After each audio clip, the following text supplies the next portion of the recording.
Good afternoon student. हम लोग topic पढ़ रहे हैं drug acting on respiratory system. उसमें हम लोग पढ़ रहे थे ब्रोंकोडायलेटर।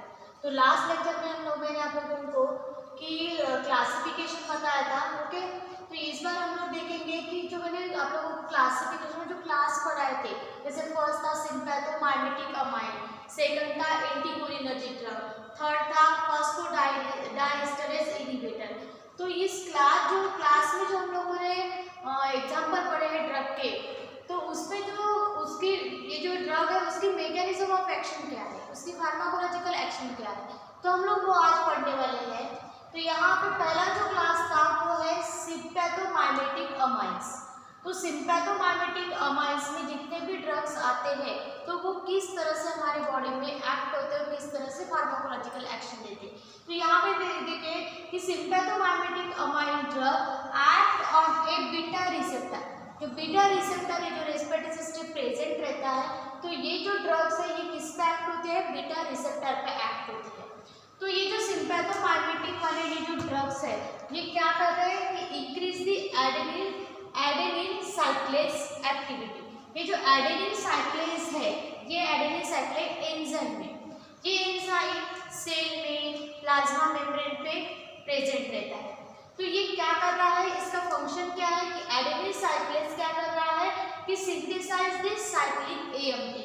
साइक्लिक एएमपी मतलब क्या होता है, ये जो सी है इसको हम लोग साइक्लिक बोलेंगे, ठीक है। और एएमपी मतलब क्या होता है, ए मतलब होता है एडेनोसिन, इसका फुल फॉर्म है ए मतलब एडेनोसिन, एंड एम मतलब क्या होता है मोनो, एंड पी मतलब क्या होता है फॉस्फेट। तो इसको हम लोग बोलेंगे adenosine monophosphate, cyclic adenosine monophosphate.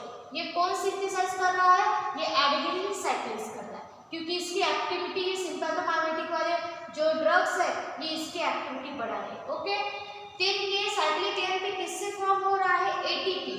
ए मतलब एडेनोसिन, ठीक है, टी मतलब ट्राई, एंड पी मतलब फॉस्फेट। यहाँ पे एम मतलब मोनो है और यहाँ पे टी मतलब ट्रा है, तो इसका फुल फॉर्म हो गया एडेनोसिन ट्राई फॉस्फेट, ठीक है।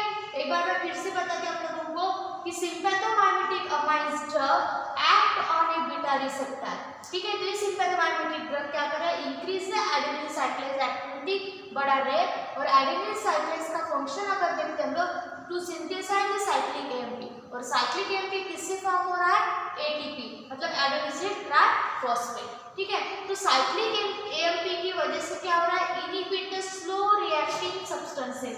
अब ये स्लो रिएक्टिंग सब्सटेंसेस मतलब कौन से थे, जैसे मैंने आप लोगों को बताया कि ब्रोंकियल अस्थमा जब हम लोग पढ़ रहे थे इस टॉपिक में, तो ब्रोंकियल अस्थमा के मैं आप लोगों को डायग्राम निकाल के मैंने बताया था कि ये जो मेडिएटर्स है जो हिस्टामिन, ल्यूकोट्राइन्स, प्रोस्टाग्लैंडिन, ये मेडिएटर रिलीज होते हैं और वो ब्रोंको कंस्ट्रिक्शन कॉज करते हैं।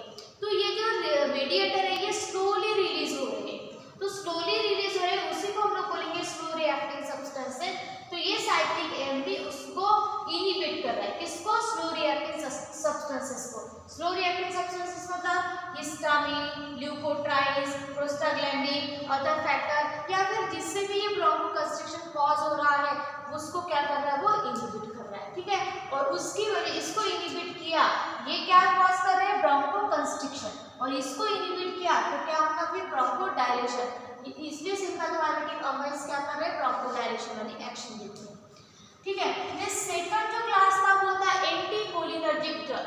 कोलिनर्जिक मतलब क्या होता है, पैरासिम्पैथेटिक माइमेटिक ड्रग, और एंटीकोलिनर्जिक मतलब पैरासिम्पैथोमाइमेटिक के अगेंस्ट। एंटीकोलिनर्जिक ड्रग में यहाँ पे कि साइक्लिक जीएमपी, जीएमपी मतलब गुआनोसिन मोनोफॉस्फेट, एम मतलब मोनो पता है, पी मतलब फॉस्फेट पता है, अब जी मतलब क्या होता है, गुआनोसिन, गुआनोसिन मोनोफॉस्फेट, ठीक है।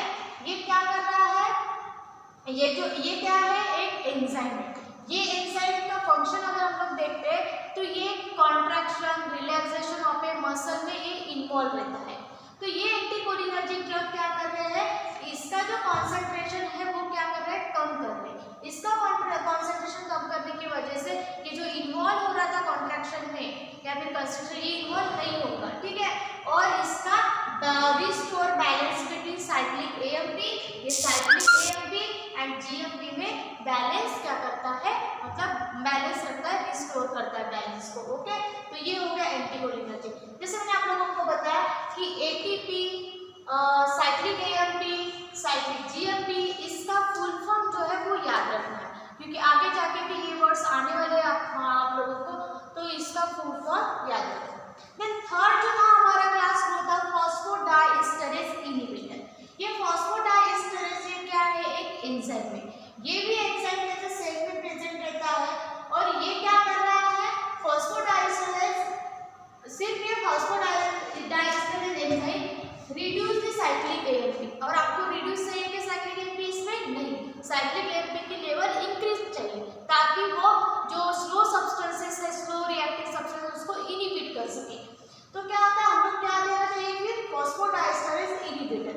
इनहिबिट अगर हम लोग देते हैं तो वो क्या करेगा, ब्लॉक द एक्टिविटी ऑफ ए फॉस्फोडाइस्टरेज, और ये जो साइक्लिक एएमपी की लेवल ये क्या होगी, बढ़ेगी।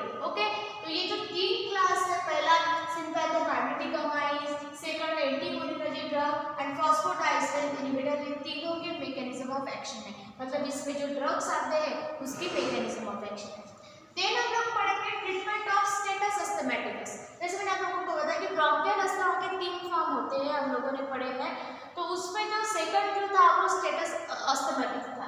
इसमें क्या होता था, ये सीवियर अस्थमा होता है, इसमें परसिस्टेंट अस्थमा, और इसमें रेस्पिरेटरी फेलियर होता है, और रेस्पिरेटरी फेलियर होने की वजह ये जो ब्रोंकोडायलेटर जो ड्रग है ये इसमें काम नहीं करते, तो पेशेंट को हमें ऑब्वियसली उसको हॉस्पिटलाइज करना पड़ता है। तो पहले ट्रीटमेंट वही रहेगी, hospitalization of patient. Second treatment है इनिशियली अमाइनोफाइलिन। ये जो अमाइनोफाइलिन ड्रग है वो इनिशियली देते हैं by the IV route, IV मतलब intravenous route, followed by hydrocortisol sodium succinate 100 mg IV route देते, and followed by beta 2 receptor stimulator. ये जो तीन है ये ड्रग है, ये इनिशियली अमाइनोफाइलिन देंगे बाय इंट्रावेनस रूट, देन उसके बाद hydrocortisol sodium succinate 100 mg IV, then उसके बाद बीटा 2 रिसेप्टर स्टिमुलेटर। ये तीनों ड्रग एक साथ, मतलब इनिशियली ये, उसके बाद ये, और इसके बाद ये।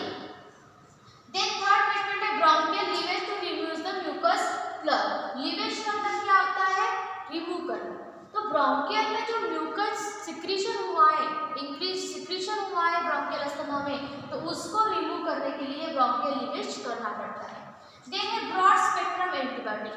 अब एंटीबायोटिक मतलब पता है to kill the micro organism, तो ब्रॉड स्पेक्ट्रम मतलब क्या होता है, तो जो बैक्टीरिया रहते हैं positive negative gram positive gram negative, ये जो बैक्टीरिया रहते हैं तो उसको वो क्या करते हैं, किल करते हैं, मतलब ब्रॉड स्पेक्ट्रम एंटीबायोटिक्स हो गए। देन यहाँ पे कोई अगर